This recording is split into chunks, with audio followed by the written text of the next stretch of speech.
right now there are so many opportunities. Like you can invest in a tech company. You can open a business where you are selling and getting the profit there and then. And over time, actually, it's more than the shamba. But what I think you and I and many other people who at least their mindset is actually changed.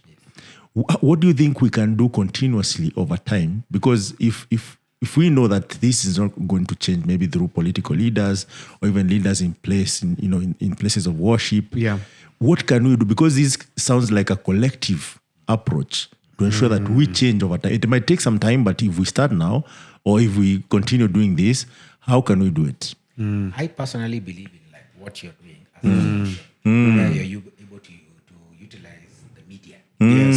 Because like at the time when we at ACAD were very heavy on the media, one show where I would go with some of the well-known celebrities and themselves. One show is going to reach 500,000 people in Kenya. Yes. 1 million people, depending on the viewership. And that now, with time, when you do that over and over again, people are forced to have to start reckoning with those kind of things. So there was a time we did that quite often on radio. I'm very grateful for the national TV stations who were regularly invited to speak about Nice. this. And then the best thing that we offered, the value addition that we offered, was to bring in young people. What was theirs like me, would look at me and you're wondering, he's about to collapse. Bring somebody like this wonderful cameraman here with his beautiful hairstyle and his six-pack under that. He's ready. Chief himself, Oliver Weche, shout out. You bring guys like Oliver, and now when they speak, the young people are able to say, hey, Bana, Oliver is telling us about ABCD, and he's making it, And that's now when guys start listening. What tell us about some of those programs? Maybe which stations were you, and how are you aligning it to? I'm assuming this was purely under ACAD, because we should also just highlight ACAD a bit. But please. Well, what we did is we collaborated with various organizations. For Africa's Talking, for having, the communication and the support. Yes, specifically Teddy Warrior here for being very kind and generous to us. Yes. We would engage with all the main radio and TV stations. KBC in particular. Nice. It's going to undergo a renaissance. So we are noticing now with the new, administration. So KBC was really kind to us. They constantly gave us radio time and airtime on TV. And then K24 TV. Again, we're grateful to them. And then NTV. Yes. From their Citizen and then K24. Nice. So we're constantly in all of these particular stations. And specifically regarding programs, since we as ACAD don't have cash, not cash flash like you guys, we have partners. I like how you guys are laughing. If you guys have arrived, they can laugh like this. Let's keep going. So these guys, we would work with partners who are ready and willing to support us. Yes. For example, when it came to programs like mentoring future engineers, Kenya Power at the time came in as our partners, premises, top-notch food, and they allowed their engineers to come and speak to our mentors, allow us to tour their various facilities, specifically at Ruaraka, for example, at the training school. That was a collaboration that went for very many years. We're very grateful. Oh, that's amazing. Yes, there are then philanthropic persons like Dr. Vimal Shah who would open his entire factory to us and bring young people to help them understand the value of agriculture, value addition to agriculture, and then he would share his personal story. And we had we continue to have a lot of fun with Dr. Vimasha as a matter of interest there. So with him, we ran a program called Mentoring Future Leaders. Then we had programs that engaged with universities. Once again, we'd borrow Dr. Vimalsha, we borrow Martha Karua, come and they speak to university students, again, challenge them on what they can do and how they can go forward. And then over and above that, and I'm very grateful for Teddy for this, we'd go to high schools. And even sometimes we're invited to upper primary schools where we speak now to the young people so that, for example, with Africa's Talking, you do software business. We can now start mentoring and developing young kids who are passionate about coding, software engineering, and we can actually have them come here to your premises, meet some of you guys. You actually brought them some time back. Yes. So that makes all the difference. In Galana, when you were in Galana, in the Galana office. Now, in Galana office, I specifically brought a young man called Brian. I just like to use him as a case study. Yes. He's currently a software engineer with Mercedes-Benz in Nice. So Let's celebrate. This guy is dealing with the latest marks, which you and I here in Africa will probably see after 10 years. Yeah, and they're going electric. Yes. Yeah. So they're designing software for those kinds of things. And this is a young man who was with us just here the other day. Yes. Yeah. Okay, so Yes. people like that now can be able to meet you guys as mentors. You can also speak into their lives. Yeah. Oliver here, who's with the camera, would find somebody who's passionate about videography and like. Yeah. You can spend time with him, and hopefully he will smile. And then you can also show him how these things work. Yes. And guys have actually built careers from all these things. Sure. So that what happens is that these guys, as they are going forward, we've given them skills, life skills, so that they're able to identify opportunities, take advantage of those opportunities, actually capitalize on them. So young people like Brian, like Michael, who got married in Ghana the other day, Ernest, who was at Harvard and is now with Facebook, these young guys are not hunting for jobs. Quite honestly, They're creating jobs. Not only are they creating jobs because they are entrepreneurial, but quite honestly, when they actually want the security of jobs, we are talking about looking at 3 or 4 offers at a time. That's amazing. Other guys can't even get their foot in the door in terms of looking for employment. We have these young guys, moving from one employer to another almost at will because of the kind of skills and life skills that they have. They understand how to, introduce themselves. They have built up a particular profile. They've been intentionally mentored. Whereas, when I'll use the example of Brian, while now he's enjoying himself in Berlin, okay, some of his classmates who graduated from the local universities here have been unemployed for 3-4 years. Yeah, it's a big situation. Yeah, so where is the difference here? Unfortunately, most of us are not able to see the elephant in the room. One set of people have been intentionally mentored for success. Yeah. The others is patapotea, Yeah. waiting for you to introduce them to an uncle or who will introduce them to whatever. They have the mindset I had of let me go to this big shot and ask him anipatie kitu. Wow, this is crazy. Yeah. I mean, like it's full circle. Yeah. It's 1989. You are out of college and you're wondering my next step. Yes. Then we are in 2022. There's a whole batch of guys. So what you're basically demystifying is the fact that it's not necessarily that this unemployment problem is a 2022 problem. It has always been there. But also, so have the solutions. Well, the thing is that there are always new problems that are coming up all the time. Yeah.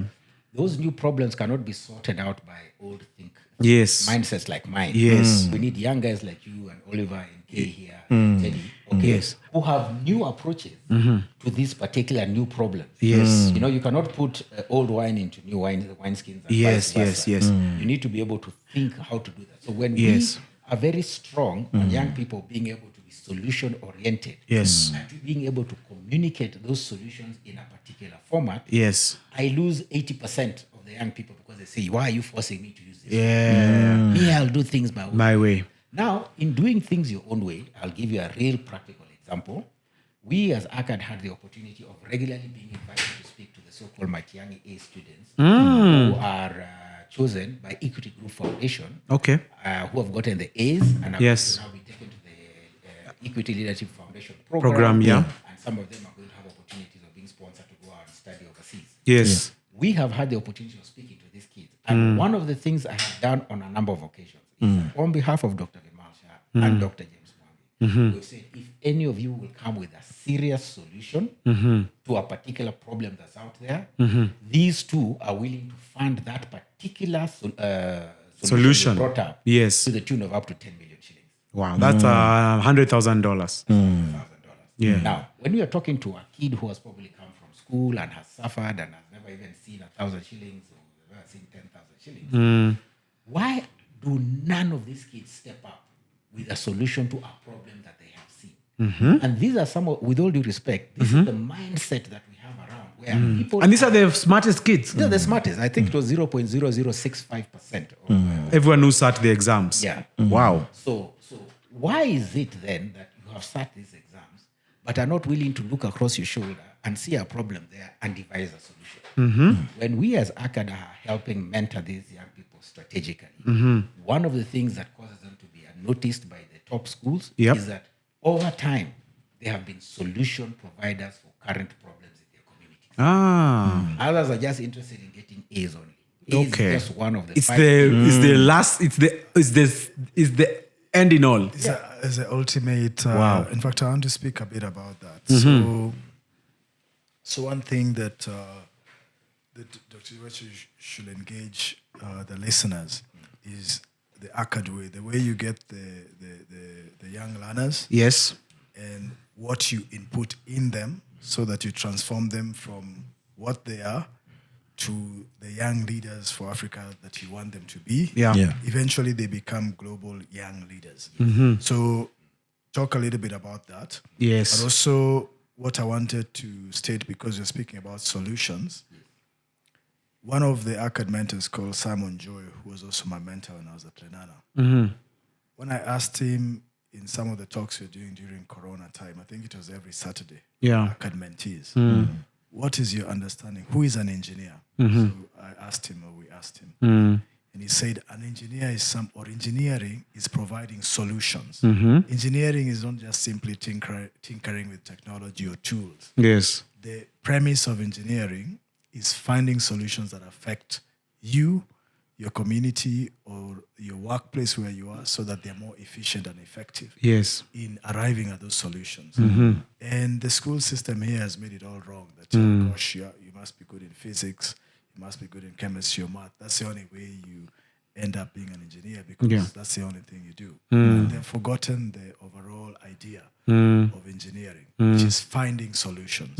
See that? Yeah. And in terms of him saying about packaging the student, Yeah. because for example, Mike Motier, when he was leaving for African Leadership University, he had graduated. He had from Dagoretti High School. I think he got a C or a C minus. I don't know what grade he got. Wow. So in Kenya, you become very dejected. If They call you failure, but politely. politely, exactly. So which is wrong. It's traumatizing. Yeah. So Julius packaged him, and he was on his way to ALU, which he just finished.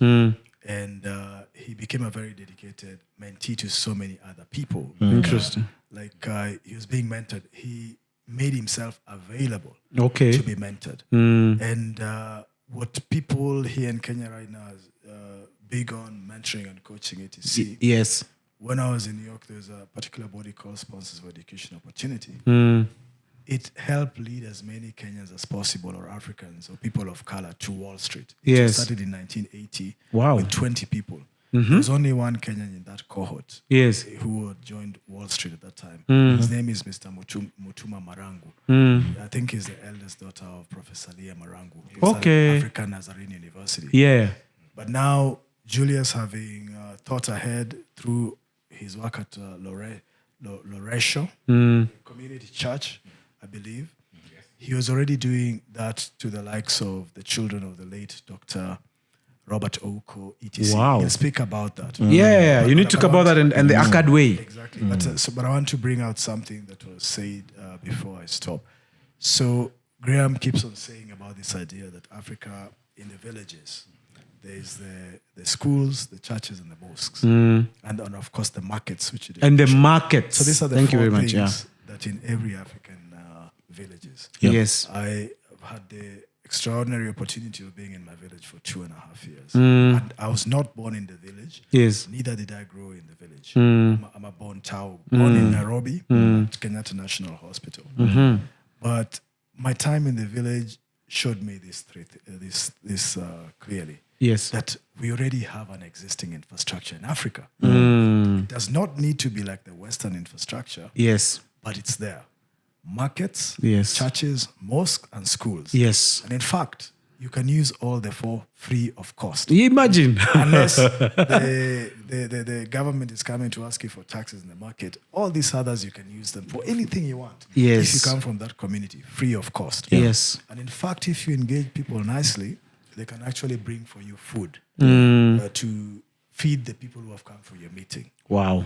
including porridge or Because that's the African way. Yeah. If you look at the narratives for how Africa used to work, Exactly. Africa has always worked. Exactly. So that's why I And that's how it used to work. exactly, and that's why I like that a lot. That's the African way. Also, Africa's talking, and he's ACAD as well, the founder. And Yeah. we'll talk shortly about the ACAD way. Yeah. But I want to also emphasize the idea is that when I was doing all those, I realized that one of the biggest problems with the people in the village, even the older grannies, they did not know how to read. Especially the grannies. Their grandfathers could be able to read. And in fact, even right now, we have a challenge in both the Senate and the Kenya National Assembly. Some MPs cannot read the oath. I saw that. They want it to be repeated for them like wedding vows. Yeah. So that the Can you priest imagine? says first, then they read. So this tells you one So thing. how will they pass the policies? Exactly. That's the challenge. So my effort of being in the village, which Julius visited a couple of times, is that I want to begin from the beginning. Give the villagers Wi-Fi, courtesy also of Africa Stalking and other partners or friends. Yep. And number two, teach or show the youngsters from Share the knowledge. ECD how to read. Basically that. And courtesy of one of my friends called Retold, Tapala, was with me in school in New Jersey. She wants to engage and has started a feeding program for the ECD of 84 students, which is $200 a month to feed these kids. Because when I was in hospital at Avenue Hospital in Kisumu last year, one of my doctors, Dr. Weche, told me, oh gosh, if you keep on using all your money to do all these things, you'll constantly be running out of money. So he told me he read a book called Wrongology, that if everything goes wrong, including me that time. Wrongology. It's a fantastic book. I need to look for it, man. Yeah, so he told me, given that I'm lying in the hospital like this, I can't do anything. If everything went wrong. No, goes wrong. Not went, goes. Actually does go wrong. He said something good always comes out of it if you look for it. Wow. So when I was in that bed at the hospital, he told me, Teddy, given that you have so many friends you went to school in the US and all that, just ask them to do some of your projects. And I thought this was a joke. And then I reached out to a few friends, and all of them, at least 3 of them said, oh gosh, I want to do this, I want to do that, I want to do the other. So I started with 2 as pilots. I asked Rachel Panajitapalos, she's half Ghanaian, half Greek. Oh, nice. She told me, Teddy, I want to sponsor the feeding program for 84 students in the ECD school next to your village. Nice. So she's been doing that faithfully. Yes. And then my other friend called Rema Kasule, who I'll bring her here. She was just recently with Secretary Clinton. Yes.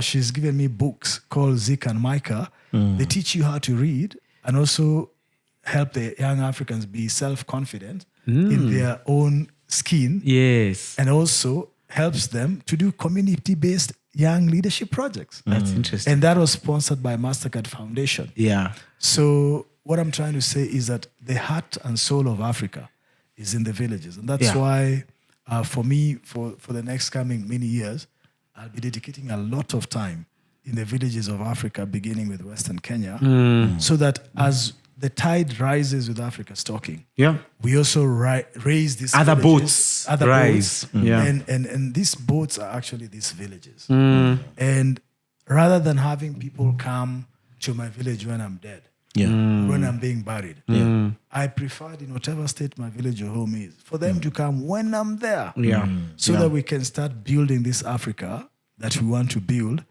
based on the realities of the majority of Africans. Interesting. And because of that, given that they didn't have Wi-Fi, and I kept on telling them, if you guys don't have Wi-Fi, you're like an otongolo, which is a coin, dropped, listen to this, dropped in the long drop pit latrines, never to be seen, never to be found, and never to be known that you existed. So I want these African villages to be known that they exist, and I want them to connect and engage with the world, basically. And that's why, courtesy of Africa Stalking, I bought the first Wi-Fi to be bought in any school in Nyabondo. Wow. Which was 10,000 shillings, and then which is about $100 USD.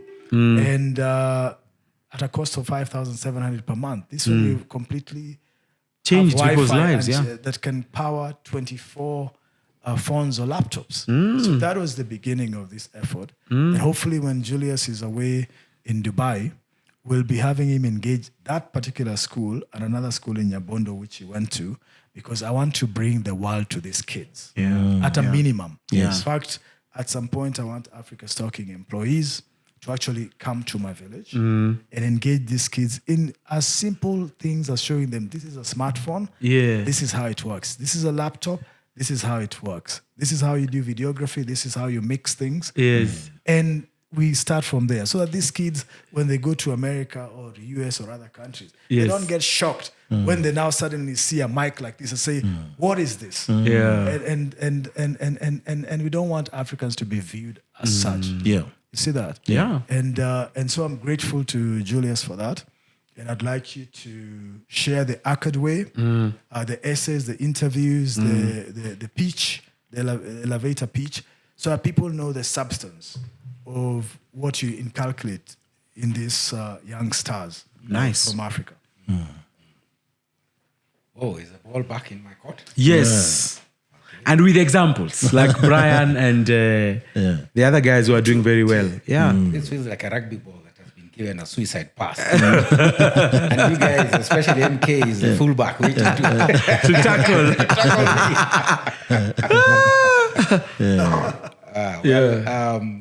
We basically have an intentional mentorship system. Okay. Where we start with Proverbs 29:18 that says where there's no vision, People perish. So we challenge the young people on a vision. Most of them have absolutely no vision. Vision is just a joke, I just want to pass, or I just want to be successful, or whatever. Yeah. You need to be a little more specific than that. And then from there, Hosea 4:6 that says people perish for lack of Knowledge. So it doesn't help for you to have a vision and then you have no knowledge of how to get there. But now the question is, where do you get this knowledge from? A lot of people, as I said again, are not interested in truth. So they are chasing falsehoods, and that's why we have a lot of young people doing gambling. I was about to say a particular company name. Let me not say that company. Although, to be honest, there's a lot of people view that as a job. Yeah. And Graham, I'd be happy if you could engage in some of the biblical counter arguments. Yes, the Lord's come from the Lord. We will have Graham's session. Don't worry about that. But definitely, this is very interesting. So once you have a vision and then you have knowledge, then now the next thing we do is we challenge you on strategy. Because again, Proverbs 22:3 says a wise man sees trouble coming and hides himself. Yes. The foolish one goes on and suffers. And suffers for it. So we have all these young people who are not aware that they are like a person who's been tied on the railway tracks and the train is coming. So they don't have that idea. So when the train runs over them, that's why they start wondering, now, come on, what happened here? Yeah. So for example, those who are only tied to the railway tracks of thinking that school is only to give you academic success and therefore it is okay to cheat and get an A, they think that is the only thing that you need in life. Unfortunately, it's not. We now come back and say, wait a minute, what is your vision for life? What is the knowledge that you're bringing here? Yeah. So if you now have a knowledge about it, we'll then challenge you and say, who are now the leaders who are in your life for whom you aspire to be like? That's why you've had me generously quoting the two examples, Honorable Martha Karua and Dr. Vimal Shah. Because those are people who have seriously succeeded where they are. Honorable Martha Karua as a woman in the field of leadership. And law. And Many other things. Okay? And politics. So who are we aspiring to be like? Because leadership is supposed to be based on two things. Who are you inspiring? Okay. And now I'm just forgetting the other second part. Yes, who are you aspiring to be like? Okay. So leadership is influence. Okay. So who are you influencing? So that's where the aspiration need comes in. And then as a result of that, how are now the followers, being inspired to actually do? Because if you're inspired and then you don't do, then work done is equals to zero. Yes. So we want these young people to meet a number of leaders, like now yourselves in the IT space. We don't want you to just give moving speeches, so motivated, which is the difference between motivation talks. I mean, a number of motivational talks are just hot air. But now having been motivated... Talk of hot air.